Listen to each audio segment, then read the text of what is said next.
नमस्कार, DD news पर आप देखना शुरू कर चुका हमारा खास प्रोग्राम। इस वक्त मैं हूं लाल चंद्र सिंह।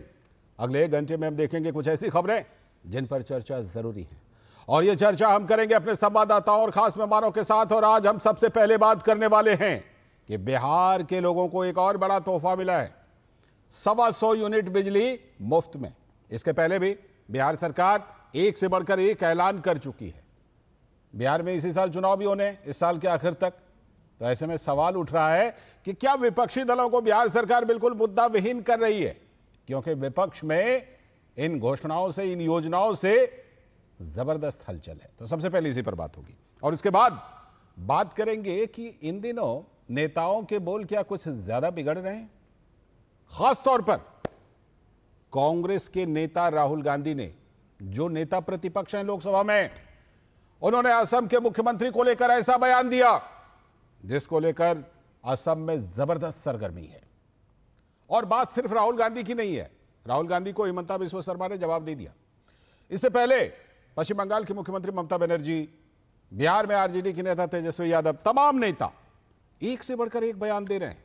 तो ऐसे में सवाल है कि क्या जो वोटर लिस्ट शुद्धिकरण का काम चल रहा है उससे कोई खलबली है, उससे इस तरह की नाराजगी है जिसकी वजह से बौखलाहट में, घबराहट में क्या इस तरह का बयान दे रहे हैं। इस पर खास चर्चा खास मेहमानों से करेंगे, और उसके बाद बात करेंगे एक और मुद्दे की। एनसीईआरटी ने अपने पुस्तकों में इतिहास को लेकर कुछ बदलाव किया है। बदलाव या यूं कहिए कि जो सच बातें थी उसको सामने लाने का काम किया है। तो उसको लेकर जबरदस्त बवाल मचा हुआ है। खासतौर पर जो मुगल सम्राट थे, जो मुगल शासक थे, उनके बारे में कुछ बातों को, जो बातें अभी तक नहीं पढ़ाई जाती थी, उसे जोड़ा गया है। इसको लेकर जबरदस्त खलबली है। तो सवाल यह कि क्या सच से मुंह छुपाने, मुंह चुराने की कोशिश हो रही है, इसलिए विरोध हो रहा है? किसको आपत्ति है, क्यों आपत्ति है, इस पर भी करेंगे बात। लेकिन सबसे पहले इस वक्त की हेडलाइंस। सुपर स्वच्छ लीग श्रेणी में इंदौर फिर से बना सबसे साफ शहर। नई दिल्ली में राष्ट्रपति द्रौपदी मुर्मू ने प्रदान किए स्वच्छ सर्वेक्षण 2024-25 पुरस्कार। 4 श्रेणियों में दिए गए 78 पुरस्कार। राष्ट्रपति ने स्वच्छता मित्रों के प्रयास को बताया सराहनीय। ऑपरेशन सिंदूर के जरिए पाकिस्तान को मिला करारा जवाब। केंद्रीय गृह एवं सहकारिता मंत्री अमित शाह ने जयपुर में सहकार एवं रोजगार उत्सव में कहा, आने वाले 100 साल सहकारिता के। बिहार विधानसभा चुनाव से पहले नीतीश कुमार की बड़ी घोषणा, 1 अगस्त से सभी उपभोक्ताओं को हर महीने मिलेगी 125 यूनिट बिजली मुफ्त। 1,67,00,000 परिवारों को मिलेगा इसका लाभ। असम के मुख्यमंत्री हिमंता बिस्वा शर्मा ने राहुल गांधी के जेल भेजे जाने वाले बयान पर किया पलटवार। कहा, राहुल गांधी भूल गए कि देश भर में दर्ज कई आपराधिक मामलों में खुद हैं जमानत पर।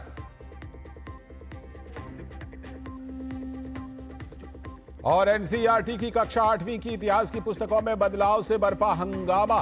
तो सवाल है कि इतिहास की सच्ची बातों से किनको हो रही है परेशानी, और क्यों हो रही है यह परेशानी।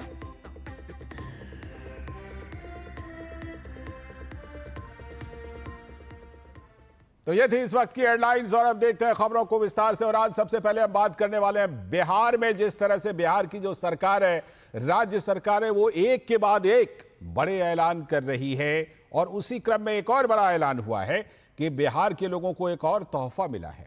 बिहार में इसी जुलाई से बिजली फ्री कर दी गई है। राज्य सरकार का बड़ा ऐलान। अब राज्य के घरेलू उपभोक्ताओं को 125 यूनिट तक बिजली बिल्कुल मुफ्त मिलेगी। और इस योजना से बिहार के लगभग 1,67,00,000 परिवारों को इसका लाभ मिलने वाला है। और राज्य सरकार की यह योजना 1 अगस्त 2025 से लागू हो जाएगी। लेकिन योजना का लाभ इसी महीने, जुलाई महीने के बिजली बिल से ही लोगों को मिलना शुरू हो जाएगा। इससे पहले भी याद कीजिए, बिहार सरकार ने हाल में कई बड़ी योजनाओं की घोषणा की है। सामाजिक सुरक्षा पेंशन, जैसे वृद्धा पेंशन वगैरह हो गया, उसकी राशि में बढ़ोतरी का बड़ा फैसला किया था बिहार सरकार ने। करीब 3 गुना कर दिया है। पहले 400 रुपए मिलते थे, अब 1100 रुपए मिलते हैं। इसके साथ ही अगले 5 वर्षों में 1 करोड़ नौकरी और रोजगार देने को भी बिहार के मंत्रिमंडल से मंजूरी मिल चुकी है। और राज्य की जो निवासी महिलाएं हैं, यानी बिहार की महिलाएं जो बिहार की निवासी हैं, उनके लिए 35% नौकरियों में आरक्षण, इसका भी फैसला बिहार सरकार कर चुकी है। तो बिहार सरकार ताबड़तोड़ फैसले कर रही है और बिहार सरकार की इन योजनाओं से राज्य की जो विपक्षी पार्टियां हैं उनमें जबरदस्त हलचल मच गई है। क्यों? क्योंकि इसी साल के आखिर तक बिहार में विधानसभा चुनाव भी होना है। तो ऐसे में सवाल उठ रहा है कि क्या राज्य में विपक्ष को मुद्दा विहीन कर रही है बिहार की सरकार, एक के बाद एक ऐलान करके और योजनाओं को लागू भी करके?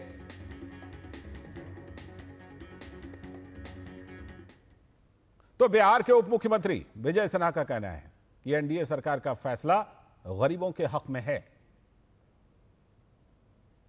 माननीय मुख्यमंत्री जी के द्वारा एनडीए सरकार, डबल इंजन की सरकार, जो बड़े निर्णय ले रहे हैं वो गरीबों के हित में ले रहे हैं। आपने देखा कि बिहार के मुख्यमंत्री जी, देश के प्रधानमंत्री नरेंद्र मोदी जी गरीबों के लिए कितना बड़ा बड़ा फैसला लिए। आज 400 से 1100 सामाजिक सुरक्षा पेंशन, और अब तो समझिए 1,80,86 लाख उपभोक्ता को, घरेलू उपभोक्ता को बिजली में कितनी बड़ी राहत होगी। तो वहीं जेडीयू के नेता संजय झा का कहना है कि बिहार सरकार की घोषणा से 1.5 करोड़ से भी अधिक परिवारों को लाभ होने वाला है।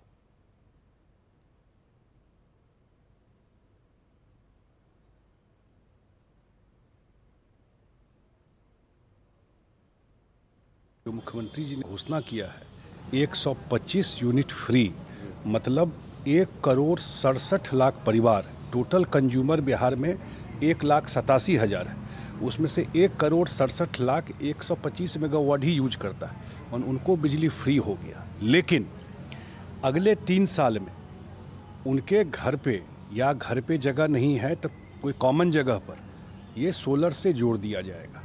उसमें जो कुटीर योजना वाले हैं, घर है जिनका, तो वो करीब 56 लाख है, उनके घर में तो फ्री सोलर लगा दिया जाएगा। रेस्ट में 50% बिहार सरकार सब्सिडी दे रही है। तो पूरी तैयारी है और बिजली आगे चल करके सौर ऊर्जा का भी इस्तेमाल काफी करेगी बिहार की सरकार। लेकिन इन सब पर आरजेडी के प्रवक्ता, विपक्षी पार्टी आरजेडी के प्रवक्ता मृत्युंजय तिवारी ने कहा कि यह सरकार तो तेजस्वी यादव की घोषणाओं को चुरा रही है। ये तो तेजस्वी यादव जी की योजनाओं को चुराते हैं। ये तो तेजस्वी जी का संकल्प और तेजस्वी जी का विजन है, जो तेजस्वी जी का दूरदर्शी सोच है, उसका नतीजा है, उसका दबाव है, उसी का देन है। आज सरकार नकल तेजस्वी जी की योजनाओं को चुरा रही है, नकल कर रही है। ये नकलची सरकार है बिहार में। जो घोषणा, जो योजना तेजस्वी जी ने बताई, अपने सरकार बनने पर ब्लूप्रिंट रखा जनता के सामने, आज वो सरकार हर एक योजना घोषणा को चुरा रही है। तो विपक्ष का वही आरोप है कि जो कुछ हम सोचते हैं या बोलते हैं वो नीतीश जी की सरकार कर डालती है, बिहार की सरकार। तो क्या विपक्ष को मुद्दा विहीन कर रही है राज्य सरकार? और ये जो आज का फैसला है 125 यूनिट बिजली का, ये कितना महत्वपूर्ण है? इन्हीं सब मुद्दों पर बात करने के लिए पटना से हमारे संवाददाता मधुरेश नारायण हमारे साथ जुड़ चुके हैं। मधुरेश, सबसे पहले इस फैसले को समझाइए। 125 यूनिट बिजली फ्री, और ये दावा है कि 1.5 करोड़ से भी ज्यादा परिवारों का ये बिजली फ्री हो जाएगा। इसलिए हो जाएगा क्योंकि ज्यादातर लोग 125 यूनिट से कम इस्तेमाल करते हैं, और फिर आगे चल करके सोलर का भी काफी इस्तेमाल, जैसे पीएम सूर्य घर योजना हम जानते हैं कि केंद्र सरकार ने, मोदी सरकार ने चलाई हुई थी, उस तर्ज पर भी आगे इसको बिहार सरकार आगे बढ़ाने वाली है। हाँ बिल्कुल, देखिए सबसे बड़ी बात यह है कि आप सिर्फ 1,65,00,000 या 66 लाख परिवार जो हम जोड़ रहे हैं, सिर्फ परिवारों को ही ना जोड़े, अगर प्रति परिवार 4 व्यक्ति भी जोड़ते हैं तो आप लाभुकों की संख्या को आप समझ सकते हैं कि कितना बड़ा एक वर्ग है जो नीतीश कुमार के इस फैसले से का लाभ उनको मिलेगा। और इस जो जहां तक बात है इस पे पीएम सूर्यघर योजना की तर्ज पर बिहार में जो फ्री 50% सब्सिडी देने की बात हो रही है, तो इस तरह की सब्सिडी बिहार सरकार पहले भी दे रही थी। और इसके साथ ही इसके लिए लोग अगर कोई चाहता है कि वो अपने घर पे या फिर अपने कोई स्पेस पे सोलर पैनल्स लगाए, तो इसके लिए बाकायदा ऊर्जा विभाग में एक अलग से एक प्रकोष्ठ बनाया गया है। उस व्यक्ति को वहां जाकर के सिर्फ एप्लीकेशन देना होता है। उसके बाद वहां के जो अधिकारी हैं वो जो पैनल एजेंसीज होते हैं उसके साथ में उनका कांटेक्ट कराते हैं। एजेंसी घर पर जाती है, उसके बाद देखती है कि कितने किलोवाट का वहां पे पैनल वगैरह लगाया जा सकता है।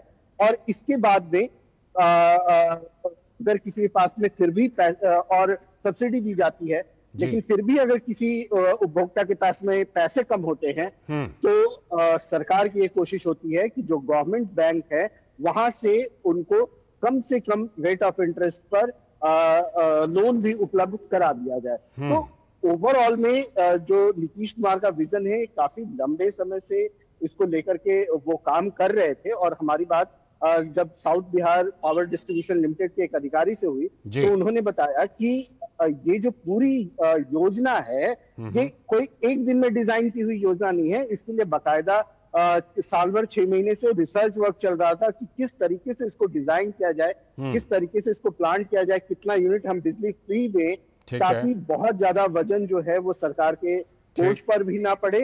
और सबसे इंपॉर्टेंट बात, अगर वजन पड़ रहा है कोष पर या बिजली कंजम्पशन पर, तो उसका रिवाइवल कैसे हो, उसके लिए बाकायदा एक बड़ा होमवर्क किया गया। एक बड़ी टीम लगी और होमवर्क के बाद में इसकी घोषणा नीतीश कुमार ने की है। मधुरेश, लेकिन एक बात और देखिए कि ये तो फैसला है ही, लेकिन इससे पहले बड़े बड़े फैसले लिए हैं राज्य की सरकार ने। सामाजिक सुरक्षा पेंशन योजना, चाहे आप देखिए वृद्धा पेंशन, विधवा पेंशन, इनमें करीब करीब 400 से 1100, मान लीजिए करीब करीब 3 गुनी बढ़ोतरी।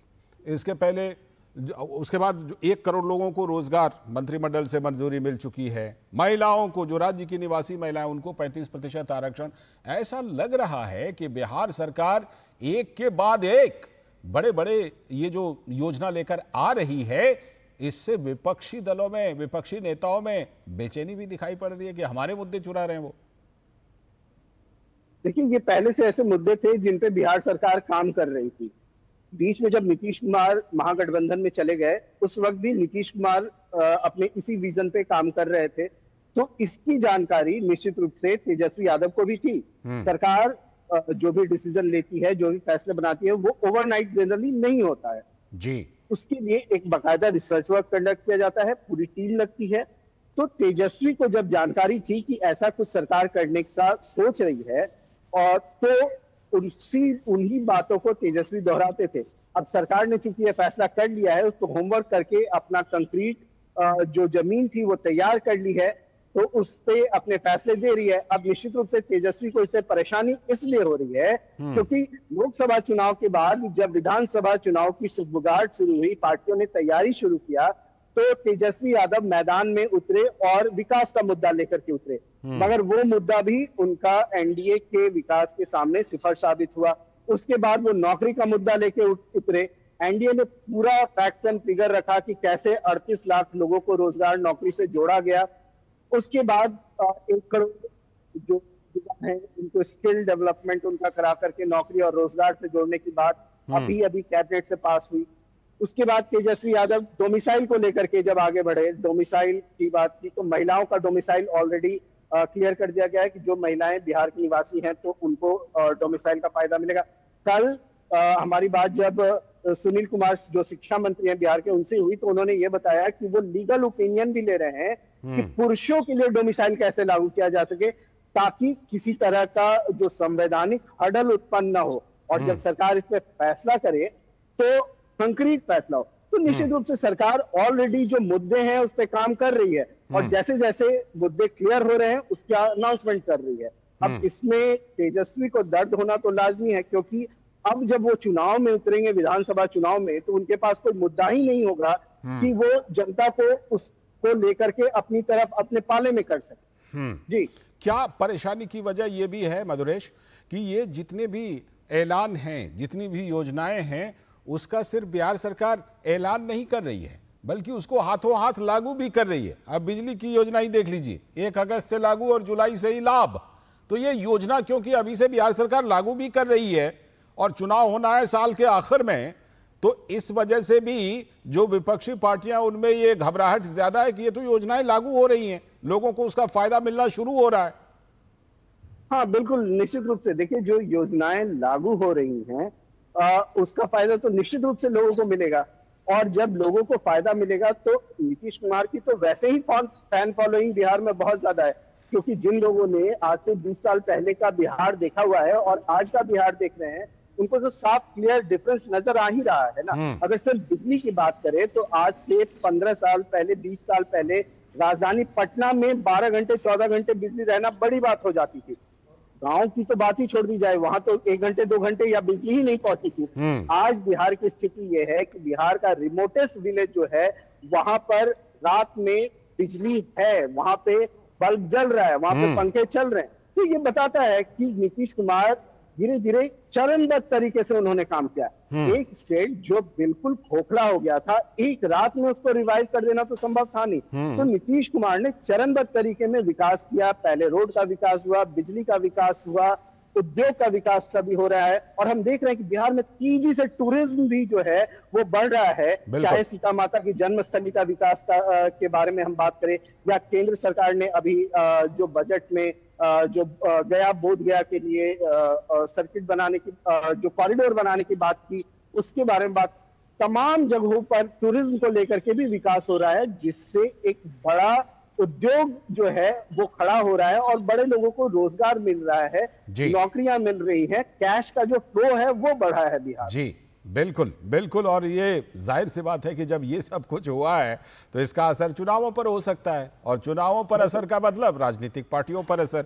शुक्रिया फिलहाल आपका मधुरेश, पटना से जुड़ने के लिए बहुत बहुत शुक्रिया, जुड़ने के लिए और जानकारी और विश्लेषण के लिए। अभी वक्त है ब्रेक का, और ब्रेक के बाद जब लौटेंगे तब आज की खास चर्चा करने वाले हैं कि नेताओं के क्या इन दिनों बोल जो हैं वो ज्यादा बिगड़ रहे हैं, और क्या इसके पीछे कोई एक ऐसी बौखलाहट है जिसकी वजह से, और खास तौर पर जो वोटर लिस्ट का शुद्धिकरण चल रहा है वहां से कोई गुस्सा है क्या, वहां से कोई घबराहट है, उसकी वजह से बोल बिगड़ रहे हैं क्या, इस पर खास चर्चा करेंगे खास मेहमानों के साथ। अभी वक्त है ब्रेक का।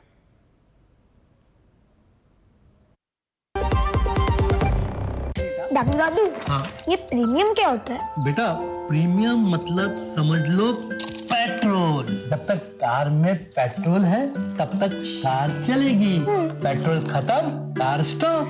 पर पापा, इस बार पेट्रोल खत्म होने पर भी कार चलती रहेगी। वो कैसे? LIC के जीवन लाभ में प्रीमियम पेमेंट हो जाए स्टॉप, पर पॉलिसी के फायदे चलते रहते हैं। मतलब अब लाइफ की गाड़ी चलेगी नॉन स्टॉप। LIC हर पल आपके साथ। मेरी पसंद, मेरी पसंद, मेरी पसंद, मेरी पसंद, हमारी पसंद, हम सबकी पसंद। मजबूत देश का मजबूत सरिया हो गया स्टील।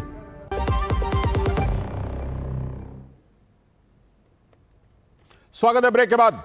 DD न्यूज पर आप देख रहे हैं इस वक्त, और जैसा कि ब्रेक पर जाने से पहले हमने बताया था कि अब हम बात करेंगे, चर्चा करेंगे कि नेताओं के बोल बिगड़ रहे हैं, और क्या इसके पीछे कहीं ना कहीं बिहार में चल रहा वोटर का शुद्धिकरण है क्या, क्योंकि ज्यादातर जो बिगड़े बोल आ रहे हैं वो फिर कहीं ना कहीं बिहार के बाद पश्चिम बंगाल और असम से जाकर जुड़ रहे हैं। इसी पर आज खास चर्चा करेंगे, लेकिन पहले जरा देखते हैं कि हाल में विवाद हुआ क्या है। दरअसल असम के मुख्यमंत्री को जेल भेजने का बयान दिया था राहुल गांधी ने, तो उस पर तकरार मच गई। असम के मुख्यमंत्री हिमंता बिस्वा शर्मा ने राहुल गांधी के बयान को लेकर पलटवार किया और कहा कि राहुल गांधी भूल गए कि देश भर में दर्ज कई आपराधिक मामलों में खुद ही जमानत पर हैं। हिमंता बिस्वा शर्मा ने यह बात कही। दरअसल राहुल गांधी ने असम दौरे पर कांग्रेस नेताओं से कहा था कि हिमंता बिस्वा शर्मा को जेल भेज दिया जाएगा, तो मुख्यमंत्री शर्मा ने इस बयान को राहुल की दुर्भावना और राजनीतिक प्रतिशोध की भावना बताया। साथ ही मुख्यमंत्री शर्मा ने इसे एक राजनीतिक मंच का दुरुपयोग भी कहा। तो राहुल और हिमंता की इस बयानबाजी के बाद असम की राजनीति में सरगर्मी बढ़ गई। असम के वोटर लिस्ट से घुसपैठियों के नाम हटाने को लेकर राज्य में जबरदस्त चर्चा है, और देख लीजिए कि इधर बिहार में चुनाव आयोग करा रहा है वोटर लिस्ट शुद्धिकरण का काम, लेकिन बिहार के वोटर लिस्ट शुद्धिकरण से पश्चिम बंगाल और असम में खासा हलचल है, काफी असर पड़ रहा है वहां। इससे पहले पश्चिम बंगाल की मुख्यमंत्री ममता बनर्जी भी दे चुकी हैं कई आक्रामक बयान इस मुद्दे पर। आरजेडी के नेता बिहार के पूर्व मुख्यमंत्री तेजस्वी यादव भी इस पर हमलावर हैं। वोटर लिस्ट शुद्धिकरण पर विपक्ष के बड़े बड़े नेताओं के लगातार आक्रामक बयान आ रहे हैं। तो ऐसे में यह सवाल उठना स्वाभाविक है कि क्या चुनाव आयोग के वोटर लिस्ट शुद्धिकरण से कोई बौखलाहट बढ़ गई है और उसी के चलते इस तरह के आक्रामक बयान आ रहे हैं। सबसे पहले आपको सुनाते हैं कि आखिर राहुल गांधी ने असम के मुख्यमंत्री हिमंता बिस्वा शर्मा को लेकर क्या टिप्पणी की थी।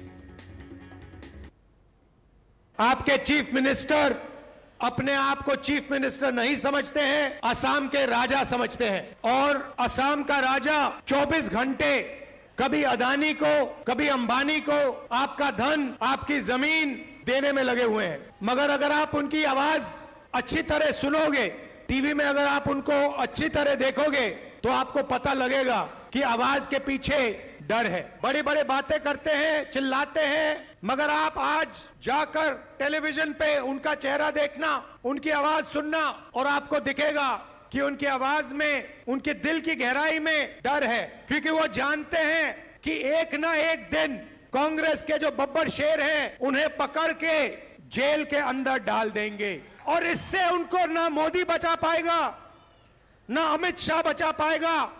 आप देखना, वो जेल के अंदर आपको दिखेंगे।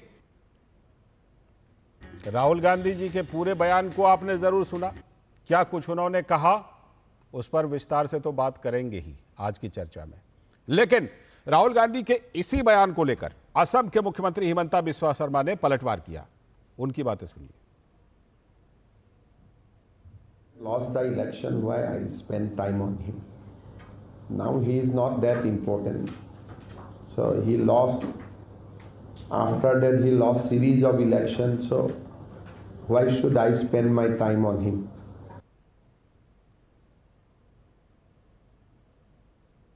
व्यंग्य किया हिमंता बिस्वा शर्मा ने कि लगातार चुनाव हार रहे हैं, कि मैं अपना समय उनके बयान पर क्यों खराब करूं, और ये याद भी दिलाया कि आप जमानत पर हैं कई मामलों में।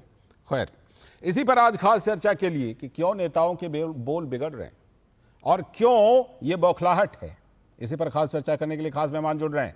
एसएन सिंह जी, भारतीय जनता पार्टी के प्रवक्ता, यहीं पर स्टूडियो में हमारे साथ मौजूद है। बहुत बहुत स्वागत एसएन सिंह जी। साथ में ऋषि शंकर मिश्रा जी, जो राजनीतिक विश्लेषक हैं, कांग्रेस के समर्थन में मजबूती से बातें रखते हैं। ऋषि जी, बहुत बहुत स्वागत ऋषि जी आपका भी।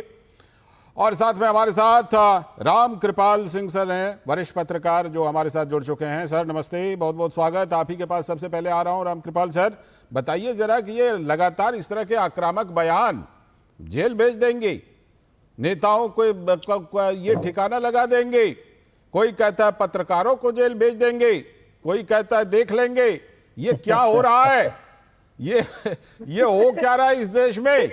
क्या ये इंतजार हो रहा है कि जब कभी हमारे हाथ में सत्ता आएगी फिर से इमरजेंसी जैसा कर देंगे? ये बातें हो रही है क्या इस देश में अब? लालचंद जी, अभी आपने उनका जो बयान चलाया है, मैं केवल ध्यान से एक चीज की तरफ इशारा कर रहा हूं जी। उन्होंने हेमंता जी पर आक्रामकता दिखाई, उनकी आलोचना की, लेकिन उन्होंने हेमंता जी को आपके ये कहा कि वो ऐसा कर रहे हैं। लेकिन जब उन्होंने कहा कि जेल भेज देंगे और उन्हें न मोदी छुड़ा पाएगा न अमित शाह छुड़ा पाएगा, यानी इस देश के प्रधानमंत्री और गृह मंत्री के लिए जो उन्होंने एक तू तड़ाम वाला शब्द कहा है जी, ये अपने आप में बताता है कि फ्रस्ट्रेशन है। वो फ्रस्ट्रेशन राजनीतिक, जिसको कहते हैं कि आने वाला समय परिदृश्य बता रहा है, वरना कम से कम शालीनता ये तो होता है कि हम देश के प्रधानमंत्री की आलोचना कितना भी कर लें, लेकिन अगर किसी का व्यक्तिगत रूप से प्रॉपर नाम ले रहे हैं तो मोदी बचा पाएंगे ना अमित शाह बचा पाएंगे। कम से कम विपक्ष के नेता से इतनी उम्मीद तो रखती है कि पाएगा की जगह वो पाएंगे कहेंगे। और अगर ये मिसिंग है जानबूझ करके, ऐसा तो नहीं है कि राहुल जी इतने दिनों से बोल रहे हैं समझ में नहीं आएगा। तो जिस तरह की भाषा है और जिस तरह की शैली है और जिस तरह का बयान है, उससे कहीं ना कहीं लग रहा है कि आने वाला जो राजनीतिक समय है, जो उसके इम्तिहान है, उसके लिए विपक्ष कितना तैयार है ये अपने आप में दिखा रहा है। कहीं ना कहीं एक आशंका, एक डर और एक लंबा दौर चला हुआ है। और जो आज के हालात हैं जिसमें इस तरह की भाषा का प्रयोग किया गया है, हमारे बब्बर शेर उनको पकड़ करके भेज देंगे, बहुत अच्छी बात है। आप सत्ता में आइए और जो गुनहगार है उसे जेल के पीछे जाना चाहिए जी। लेकिन जब तक अदालत किसी को गुनहगार नहीं कहती है, तब तक वो कम से कम कोई भी व्यक्ति हो, वो अपना एक प्रतिष्ठा और इज्जत का हकदार होता है। और इस देश का विपक्ष का नेता जो कल को प्रधानमंत्री बनने की दावेदारी करता है, कम से कम हमें लगता है कि भारतीय लोकतंत्र में इतनी शुचिता होनी चाहिए। बिल्कुल, आपने एकदम वैलिड पॉइंट उठाया सर। मेरा भी इस पर ध्यान गया था और जिस समय राहुल गांधी जी बोल रहे थे तो मैंने उस समय बोला भी था कि जरा इस बयान को बढ़िया से याद रख लीजिए, अपने जहन में बिठा लीजिए, क्योंकि हम चर्चा में इस पर जरूर चर्चा करेंगे। ऋषि शंकर मिश्रा जी, नेता प्रतिपक्ष लोकसभा में, कांग्रेस के बड़े नेता राहुल गांधी जी क्या बोल रहे हैं, और कोई पहली बार नहीं बोल रहे हैं। एक बात रहे ना कि मोदी जाए ना बचा पाएगा, अमित शाह नहीं बचा पाएगा, ये कोई पहली बार नहीं हो रहा है। मोदी को लोग डंडा से मारेगा, मोदी भागेगा, इस तरह की चीजें एक सीरीज में हैं। ऋषि शंकर मिश्रा जी, राहुल गांधी जी को इतनी सी हिंदी तो जरूर आती है, बाद बाकी चीजों पर बाद में बात करेंगे। लेकिन रामकृपाल सर ने बिल्कुल एकदम वैलिड पॉइंट उठाया है। कभी मान लीजिए मैं एकदम थोड़ा सा उदाहरण के लिए बोल रहा हूं, कोई अगर कहे सोनिया गांधी जी को बिना जी लगाए और कोई कहे कि सोनिया गांधी ये करेगी, भागेगी, कैसा लगेगा बताइए?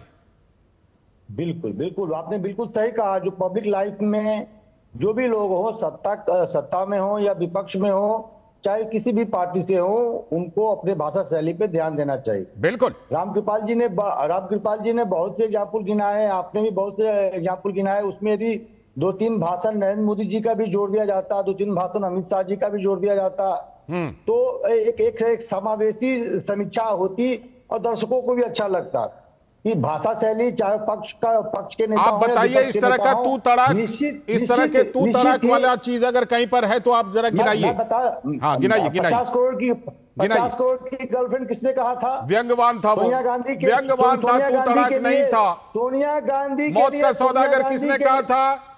फिर वही आप तो खून की दलाली किसने कहा था?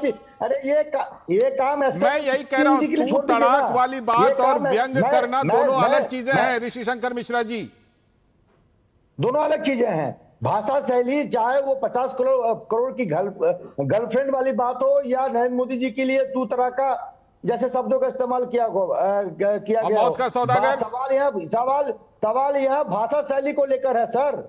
मैं कह रहा हूं, चाहे वो राहुल गांधी हो, चाहे वो नरेंद्र मोदी हो, पब्लिक लाइफ में है और इन तमाम नेताओं को अपने भाषा शैली पे ध्यान देना चाहिए। रामकृपाल जी हम लोगों से बहुत वरिष्ठ है, यदि वो उसमें नरेंद्र मोदी जी का भी नाम जोड़ देते तो मैं यहाँ से खड़े बैठे इसलिए मैं बता रहा हूँ ना, मैं वही बता रहा था कि रामकृपाल सर ने क्यों नहीं जोड़ा। मैं आपके सवाल पे आ रहा हूँ, छोड़िए। इन नेताओं का भाषा शैली ऐसा ही रहेगा, चाहे वो पक्ष हो या विपक्ष हो, कैसे बोलते हैं, क्या करते हैं, ये कहने की जरूरत नहीं है।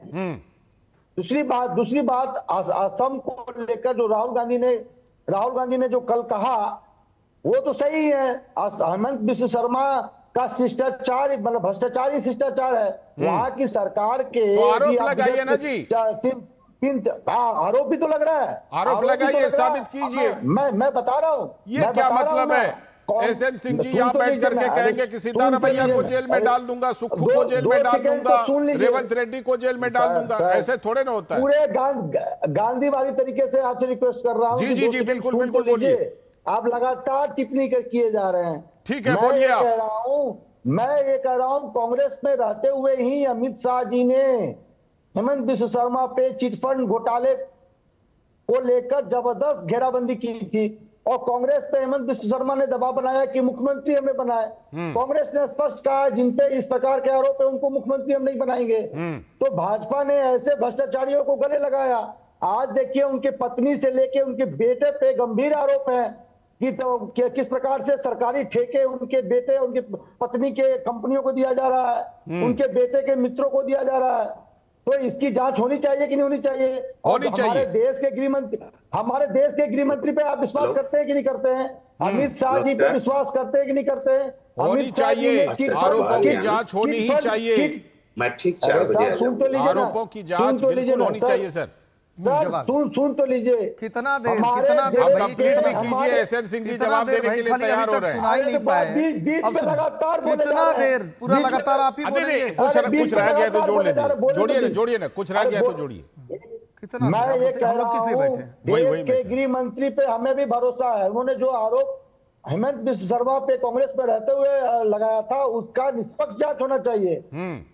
उसी तरह शिवसेना पर कांग्रेस नेता जो आरोप लगाते थे उसकी भी जांच करवाइए। चलिए हाँ एसएन सिंह नहीं अच्छा देखिए इन्होंने कहा कि नेताओं के ऐसे बयान है, मतलब ये नेता नहीं है, मतलब ये कांग्रेस के प्रवक्ता नहीं है, इसलिए समय काटने की बात करते हैं। इन्होंने कहा आप चुप रहिए, आपने कहा आप किसी के बीच में आपने कहा अब सुनिए बड़ी अच्छी बात आज आपने कहा कि भ्रष्टाचार ही शिष्टाचार है। अगर जहां कांग्रेस का भ्रष्टाचार ही शिष्टाचार है तो निश्चित तौर पे जितनी पार्टियां निकली हैं वो सब आपके भ्रष्टाचार से ही तो शिष्टाचार के रूप में निकली है। टीएमसी का जन्म भी आपके भ्रष्टाचार के नाते हुआ, एनसीपी का भी हुआ। और मैं नहीं है टीएमसी और एनसीपी का बयान देख लीजिएगा और लगातार कमेंट्री करना बंद करिए और सुनिए होता क्या। सुन तो लीजिए, ये सुन रहे थे, आप सुन लीजिए। मैं तो आपके बीच में मैं कह रहा हूं कि एक व्यक्ति जो खुद ही आधा जेल में है आधा बेल में है वो दूसरे पे टीका टिप्पणी करेगा तो लोग हंसेंगे कि नहीं हंसेंगे? हंसेंगे इसलिए कि गांव में एक कहावत होती है, गांव में लोग कहते हैं ना कि अगर आपकी कुंडली में लिखा हो जेल जाना तो आप जाके एक दिन जेल में भोजन कर लीजिए, ऐसा पंडित बताते हैं, तो आप जेल नहीं जाएंगे। ये हमारे धर्म में होता है, हिंदू धर्म में होता है। लेकिन राहुल गांधी जी के धर्म में,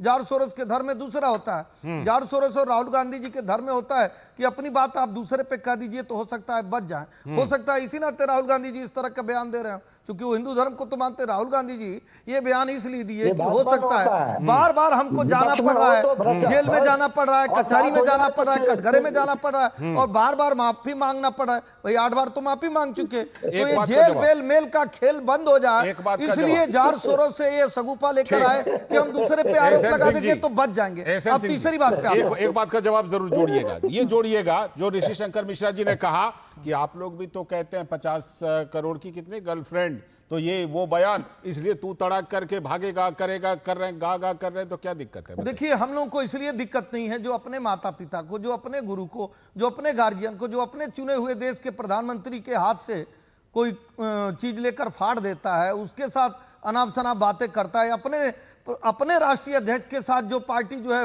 वो पता नहीं कौन सा धोती कुर्ते वाली खेल खेलती है, सीताराम जी वाला कहानी सुने ही होंगे और बहुत सारे लोगों का सुने। इस समय के भी जो वर्तमान राष्ट्रीय अध्यक्ष है उनके साथ कैसा बर्ताव करते हैं वो आप सुने ही होंगे। तो हम लोग को कोई तकलीफ नहीं है, संस्कार इनका भ्रष्टाचार है जैसा ऋषि जी ने कहा। तो ये भ्रष्टाचार और संस्कार इसलिए आया कि ये भारत की पार्टी नहीं है, भारत की संस्कृति की पार्टी नहीं है। लिखित तौर पर अगर किसी से पूछिए कि भाई कांग्रेस का जन्म कब हुआ, किसने कांग्रेस को जन्म दिया, कौन कांग्रेस का जन्मदाता है, और कांग्रेस के जन्म के बाद कांग्रेस के बहुत सारे पदाधिकारी कौन रहे, तो अंग्रेज रहे। तो अंग्रेजों की पार्टी भारत की संस्कृति को नहीं अपनाएगी। अब मैं आता हूं, निश्चित तौर पे आप पे बहुत सारे आरोप लगे, आपके बहुत सारे नेता जेल में गए, उसके नाते आप किन किन नेताओं को देखिए। राजनीति में आरोप प्रत्यारोप लगाना अलग बात है, लेकिन बेल पर रहना अलग बात है। आज तक भरी नहीं हो पाए, तो जो व्यक्ति भरी ही नहीं हो पाया, जो व्यक्ति आधा जेल में है, जो बेल में है, अगर दूसरे पे कहेगा तो देश की जनता हंसेगी नहीं। और राहुल गांधी जी की इन्हीं करतूतों के नाते भाई मैं तो कुछ नहीं कह रहा हूं, उनका पता नहीं उपनाम क्या है। राहुल गांधी जी की इन्हीं करतूतों के नाते लोग हंसते हैं कि भैया जब आपकी पार्टी में कोई रहता है तो आप कहते कि नहीं ये साफ है। आपने कहा कि भारतीय जनता पार्टी ने आरोप लगाया, हमारे गृह मंत्री जी ने आरोप लगाया, उस समय का बयान जरूर पूछिएगा कि उन्होंने क्या कहा। ये लोग कहे कि हमारी पार्टी बिल्कुल पाक साफ है, हमारे नेता बिल्कुल पाक साफ है। अगर आपके नेता पाक साफ है तो भारतीय जनता पार्टी में आने के बाद ठीक है, मैं लौटता हूं आप दोनों के पास लौटता हूं, आप दोनों, ऋषि शंकर जी लौटता हूं जरा रामकृपाल सर के पास। रामकृपाल सर, एक चीज आपसे समझना चाह रहा हूं, ये हेमंता बिस्वा शर्मा पर ये स्पेशल अटैक क्यों सर? क्या इस रामकृपाल सर आवाज आ रही है? आपकी थोड़ी आवाज धीमी आ रही है। अच्छा, धीमी आ रही है, ठीक है, मैं थोड़ा तेज बोलता हूं, थोड़ा तेज बोल रहा हूं सर। मैं ये कह रहा हूं कि हेमंता बिस्वा शर्मा पर ये स्पेशल अटैक क्यों? क्या कोई पैगाम किसी खास कम्युनिटी को कोई पैगाम देने की बात है क्या? क्योंकि हेमंता बिस्वा शर्मा इन दिनों क्या काम कर रहे हैं, क्या बोल रहे हैं, वो हम सब जानते हैं। तो हेमंता बिस्वा शर्मा पर ये इतना तगड़ा अटैक क्यों कि गिरफ्तार करके जेल भेज देंगे? क्या ये पैगाम कहीं और देने की बात हो रही है, जिस तरह का पैगाम पश्चिम बंगाल में भी दिया जाता है? बिल्कुल निश्चित रूप से लालचंद जी, बिल्कुल आपका इशारा जो आप कह रहे हैं बिल्कुल सही है। और जो लोग कल तक इस बात का शोर मचा रहे थे महाराष्ट्र इलेक्शन के बाद कि बहुत सारे फर्जी नाम जोड़े गए हैं तमाम लोग, और जब इलेक्शन कमीशन अपने संवैधानिक दायित्व का निर्वहन कर रहा है, तो खैर अब तो मामला कोर्ट में है और 28 तारीख को आएगा, लेकिन एक बेसिक संविधान, उसमें सीधी बात है, जो लोग कल तक विपक्ष के लोग कह रहे थे तमाम फर्जी वोटर हैं, और यही ममता बनर्जी जी एक जमाने में बाकायदा पार्लियामेंट में अध्यक्ष के कुर्सी तक चली गई थी और फाड़ के फेंक दिया उन्होंने कि तमाम बंगाल में घुसपैठी आए हैं, उनको निकाल के बाहर किया जाए। तो सवाल आज की तारीख में जब चुनाव आयोग कहता है कि हमको जो जिम्मेदारी संविधान ने दी है, उसमें पहला शब्द ही है कि भारतीय नागरिक को जो वयस्क है उसको मताधिकार के लिए आप जारी करेंगे, बेशक, है ना, और समय समय पर इसका पुनरीक्षण करेंगे कि कहीं कोई गंदगी तो नहीं घुसाई है, कोई फर्जी नहीं है, किसी की डेथ हो गई है, कोई डुप्लीकेट हो गया है जी। जब ये काम बिहार में शुरू हुआ तो बंगाल और असम में भी कान खड़े हो गए हैं लोगों। तो जाहिर सी बात है कि बहुत बड़ा एक मुद्दा है जो जिस तरह से अब उसको क्या है, ममता जी भाषा का रूप दे रही हैं कि बंगाली बोलने वालों को, भाई ऐसे देखिए ये सब चीजें जो है ना दाएं बाएं चलना है जी। संविधान के अनुसार जो नागरिक होगा उसी को मतदान करने का अधिकार है, बिल्कुल। और अगर ये पहचान हो रही है तो इस पहचान करने का तो विरोध नहीं किया जाना चाहिए। हाँ, किसी जेन्युइन का अगर नाम कट गया है तब अलग बात है। रही जो हेमंत बिस्वा शर्मा के लिए जो इतनी बातें हैं, आप देखिए उन्होंने असम में वो खुल करके, चुकी और साहस के साथ बहुत सारी बातें जो लोग राजनीति में नहीं कर पाते हैं वो कह देते हैं जी। तो जाहिर सी बात है कि वहां पे माइनॉरिटी वोट तभी कांग्रेस के साथ रह पाएगा जब कोई एक बंदा आक्रामक होकर के ऐसे लोगों पर, हेमंत बिस्वा शर्मा पर या योगी आदित्यनाथ पर जब बिल्कुल हमलावर होगा, तो उनको लगता है कि वो जो माइनॉरिटी वोट है, अपीजमेंट का मामला जो कर्नाटक के पिछले इलेक्शन में एक तरह से वो कांग्रेस के साथ आया था जी, उसको बाकी क्षेत्रीय पार्टियां न ले जाएं अपने साथ, उसको बचाने की एक यानी कोशिश, कि आजमाए हुए नुस्खे से फायदा उठाना चाहते हैं। एसएन सिंह जी कुछ जोड़ना चाहते हैं, फिर ऋषि शंकर। रामकृपाल जी की बात को आगे बढ़ाते हुए जरूर आ रहा हूं, बस तुरंत टाइम है, अभी टाइम है, मैं आ रहा हूं ऋषि जी। रामकृपाल जी ने जो कहा उसी को लेकर ऋषि जी कह रहा हूं, ये डाइवर्ट और डाइवर्जन का खेल है। जिस तरह से छांगुर मियां जो है ना वो डाइवर्ट करने का कार्य कर रहा है, उसी तरह डाइवर्जन करने का कार्य कर रहे हैं। मतलब अगर कोई भी व्यक्ति जो वास्तविक नहीं है वो क्यों वोट डालेगा? पूरी देश और और दुनिया में बहुत सारे लोग एक प्रदेश से दूसरे प्रदेश में जाते हैं, उनका नाम कट जाता है, जो है। आते हैं उनका जुड़ जाता है। लेकिन छांगुर बाबा पे कोई सवाल ना पूछे कि ये छांगुर मियाँ जो जलालुद्दीन है वो धर्मांतरण करा रहा था, तो राहुल गांधी जी को सोशल मीडिया पे ट्रेंड चल रहा, ढूंढ रहे हैं लोग, पूछ रहे हैं कि राहुल गांधी जी कहाँ है, राहुल गांधी जी कहाँ है। राहुल गांधी जी तो हर विषय पे बोलते हैं, बहुत पढ़े लिखे हैं, विदेश में भी बोलते हैं, देश में वो राहुल गांधी जी बोल नहीं रहे हैं। तो इसीलिए रामकृपाल जी ने कहा कि ये डाइवर्ट और डाइवर्जन का खेल है। राहुल गांधी जी विषयों को विषयांतर करने के लिए ये डाइवर्जन कर। ठीक, ऋषि शंकर मिश्रा जी बताइए, क्या ये बातें दो चीजों से जुड़ती हैं जाकर के कि हेमंता बिस्वा शर्मा को पर अटैक करके किसी दूसरे एक खास वर्ग को पैगाम देना है, और दूसरी बात ये कि वोटर लिस्ट के शुद्धिकरण से खलबली है जिसकी वजह से इस तरह के आक्रामक बयान आ रहे हैं? अब देखिए, वोटों को शुद्धिकरण से इतनी खलबली है कि एक देश के जाने माने पत्रकार पे एफआईआर कर दिया गया, और उनकी गलती यही थी कि जो चुनाव आयोग का जो गाइडलाइन जो जारी किया गया है, अच्छा, भारत के कानून में लिखा है क्या कि जो बहुत बड़ा पत्रकार होगा वो कुछ भी करेगा? भारत के कानून में लिखा हुआ है क्या कि कोई राजा का लड़का होगा उसके लिए अलग कानून है और दूसरे के लिए अलग कानून? ऐसा है क्या? जो गलत करेगा उसमें आपसे एक छोटा सा सवाल पूछा गया, क्या राहुल गांधी, रुक जाए पूछ लीजिए, क्या राहुल गांधी जी भारत में हैं? हर विषयों पर बोलने वाले राहुल गांधी जी छांगुर, ठीक है, छांगुर वाले मुद्दे पर मैं आऊंगा, छांगुर वाले मुद्दे पर आऊंगा, मुझे इस पर रहने दीजिए अभी। हाँ, ऋषि शंकर मिश्रा जी कीजिए, कंप्लीट कीजिए।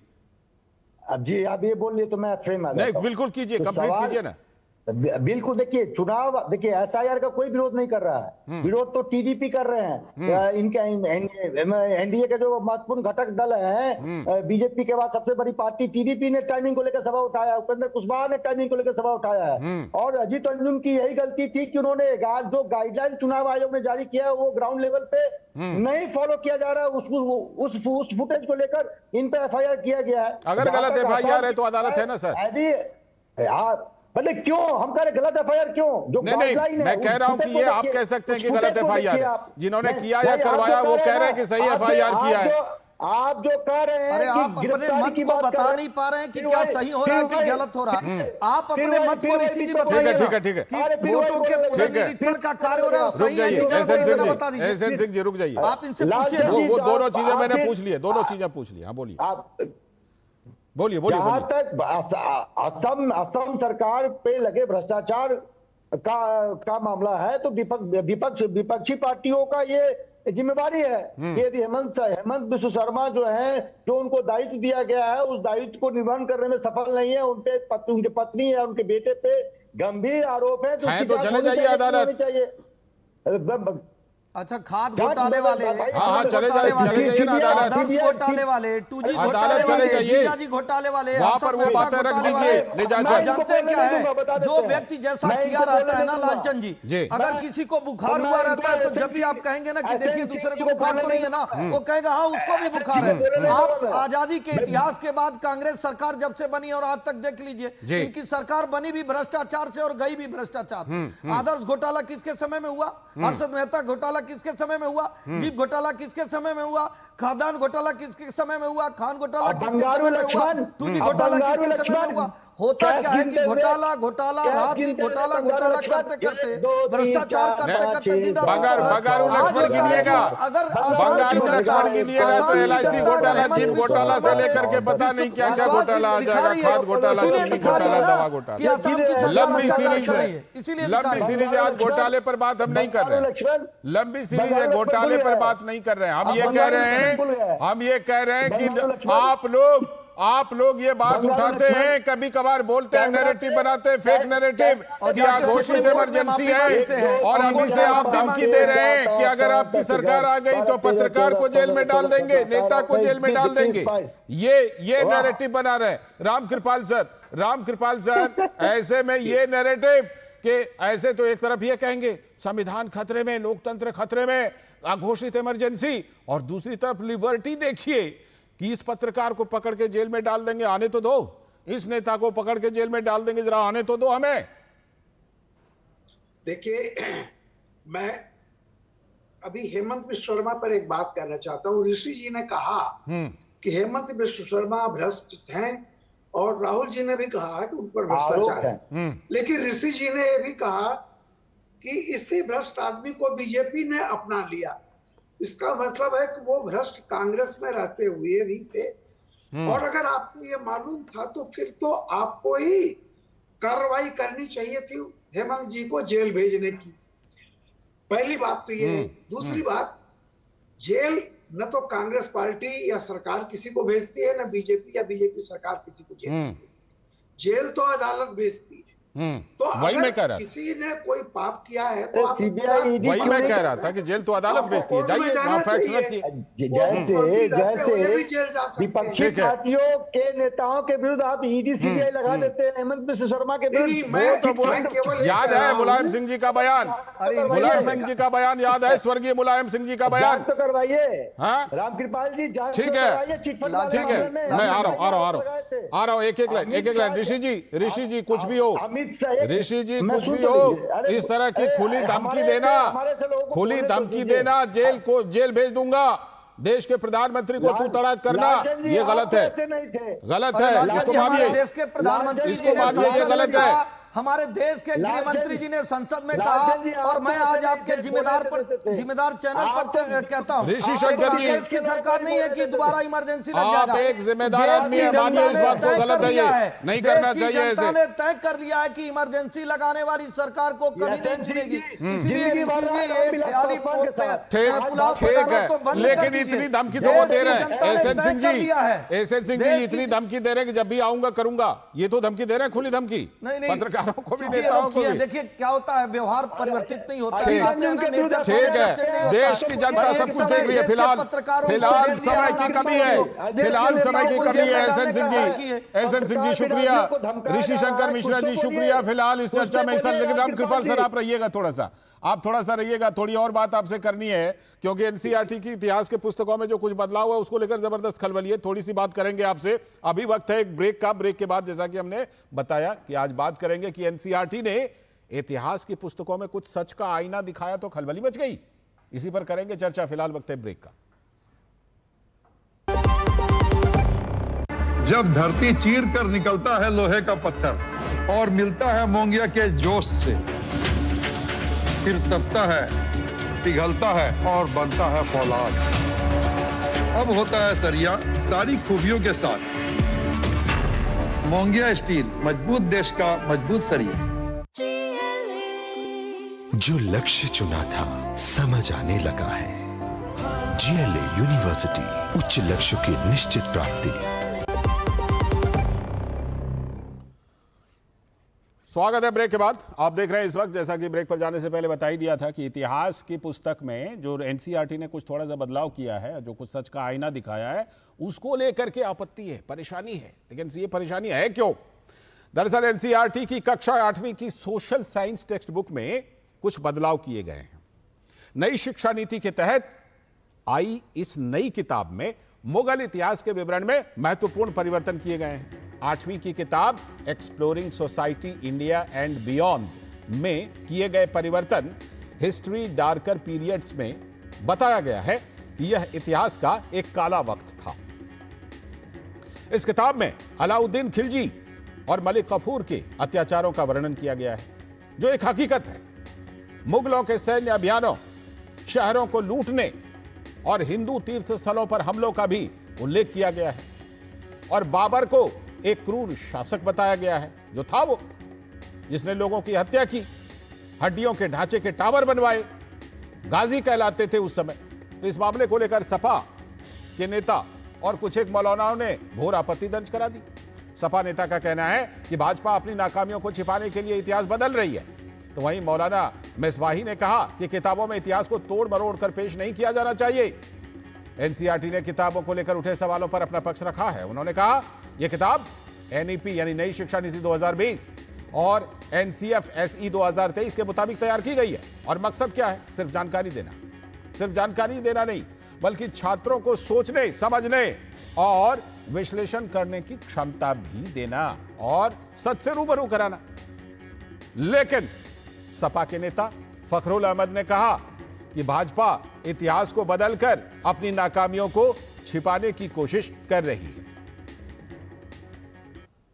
इतिहास के पन्नों में क्या लिखा है, क्या लिखा जाना चाहिए, क्या इतिहास है, वो सब छात्र पढ़ते हैं। लेकिन सवाल ये है कि इतिहास के पन्नों को पलट कौन रहा है, अपनी नाकामियों को छुपाने के लिए इतिहास के पन्नों के पीछे छुपना चाहती है, लेकिन जनता वो महंगाई पे, बेरोजगारी पे, किसान और मजदूर पे भाजपा से सवाल पूछती रहेगी, विपक्ष सवाल पूछता रहेगा। भाजपा को इतिहास के पन्नों के पीछे समाजवादी पार्टी छुपने नहीं देगी। ये आपने सपा का बयान सुन लिया। वहीं मौलाना मिसबाही का कहना है कि इससे आने वाली पीढ़ी को गलत संदेश जाएगा।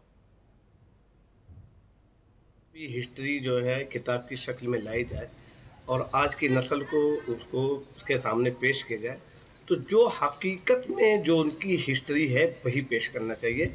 उसमें ज़बरदस्ती बढ़ा चढ़ा कर और उनकी छवि को ख़राब करके पेश करने से ये कोई अच्छा पैगाम या अच्छा संदेश आज की नस्ल में नहीं जाएगा। इससे तो माहौल और ख़राब होता है। और मामले पर भाजपा के प्रवक्ता अजय आलोक ने कहा कि आक्रांताओं को आक्रांता कहने में परेशानी क्या है।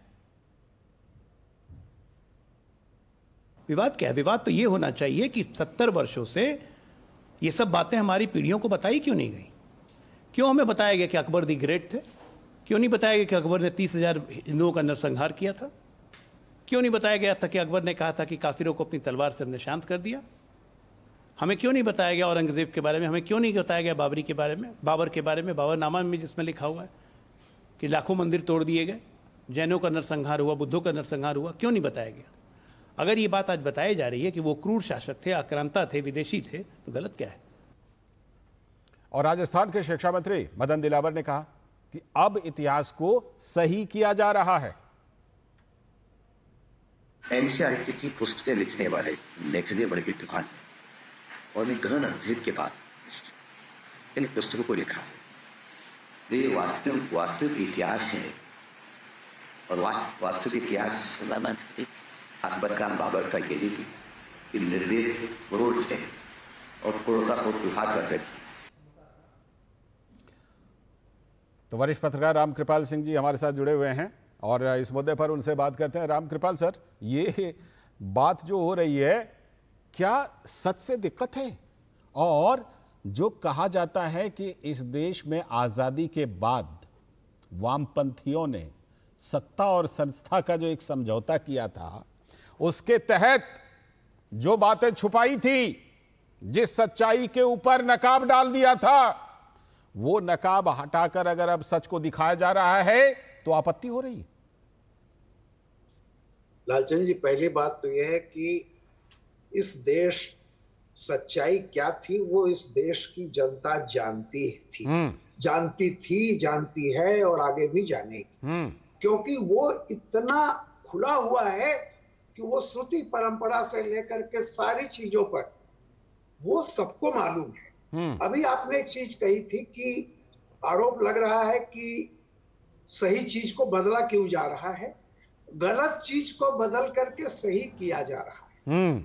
जो चीजें जनमानस में ऑलरेडी हैं, लेकिन शिक्षा की डिग्री हासिल करने के लिए एक झूठ पढ़ाया जाता था और वो विद्यार्थी जो पढ़ते थे वो भी ये जानते थे कि मैं इसको झूठ पढ़ रहा हूं। ईमानदारी की बात है। बाबर नामा में खुद बाबर ने लिखा है कि अजब मुल्क है ये, मेरी सेनाएं रौंदती हुई चली जा रही थी और किसान जो है अपने खेत में हल चला रहा है, जैसे लग रहा वो इन चीजों से निरपेक्ष है। तो आप सोचिए कि बाबर खुद लिख रहा है। तो जो चीजें आक्रांताओं ने खुद सच बोलने की कोशिश की थी, उसको भी हमारे किताबों में आजादी के बाद झूठा उस पर आवरण चढ़ाने की कोशिश की गई थी। ये कौन नहीं जानता है कि आप बताइए कि सभी यहाँ के इस देश के मुस्लिम भी ये बात मानते हैं कि मुगल आए थे बाहर से और धर्म परिवर्तन जो कराया गया वो तलवार के बल पे हुआ था। इवन जिसको टीपू सुल्तान को लेकर कर्नाटक में बड़ी सारी बातें की जाती हैं, सबको पता है, चिट्ठियां लिखते थे कि इतने लोगों का हमने कर दिया। यही पर वो है, जौहर कहाँ हुआ था, क्या उसको झुठला देंगे? ऐसे लोग, इतनी चीजें सर, ऐसे लोग जो गाजी बनने के लिए नरमुंड जमा करते थे, गाजी कहलाने के लिए, और काफिर कह करके मार दिया करते थे, उन लोगों को महान महान बता करके झूठा इतिहास पढ़ाया गया। अब तो ये झूठ को सच करने की बात है। राणा प्रताप जी को किसने मारा, क्या गुनाह था उनका, रानी लक्ष्मीबाई, ये सब कैसे, किसने किया? इतने तमाम युद्ध हुए हैं, आप देख लीजिए। यहाँ के लोग तो अपनी मातृभूमि की रक्षा कर रहे थे जी, लेकिन जो इतिहास सिर्फ जीतने वाले का गुणगान करता है, बर्बर लोगों का, यानी जो विजेता है, जो नरसंहार करके जीता है, उसको सदा सहता या सदा सही बनाने की बात की जाती है, उसको कहा जाता है। ठीक है, अब मैं उस पर नहीं जाऊंगा, इसलिए अकबर महान हो गया जी। और चूंकि महाराणा प्रताप अपनी जमीन बचाते हुए मारे गए, बिल्कुल, इसलिए वो उनका नाम महान नहीं हुआ। ठीक है। अब एक बात तो बिल्कुल साफ है रामकृपाल सर, कि कहते हैं ना कि वक्त बदलता है और सच्चाई छुप नहीं सकती बनावट के उसूलों। बिल्कुल बिल्कुल, वो चीजें अब सामने आ रही। आपने बिल्कुल सही कहा, ये बातें बहुत सारे लोग जानते थे, लेकिन हम आप जैसे लोग जानते थे, अब आम लोग भी जानेंगे और बचपन से ही जानेंगे जब एनसीईआरटी की पुस्तकों में पढ़ेंगे। बहुत बहुत शुक्रिया सर जुड़ने के लिए और तमाम जानकारी और विश्लेषण के लिए। और इसी के साथ आज के इस वक्त में इतना ही। पूरी टीम को दीजिए अनुमति। नमस्कार।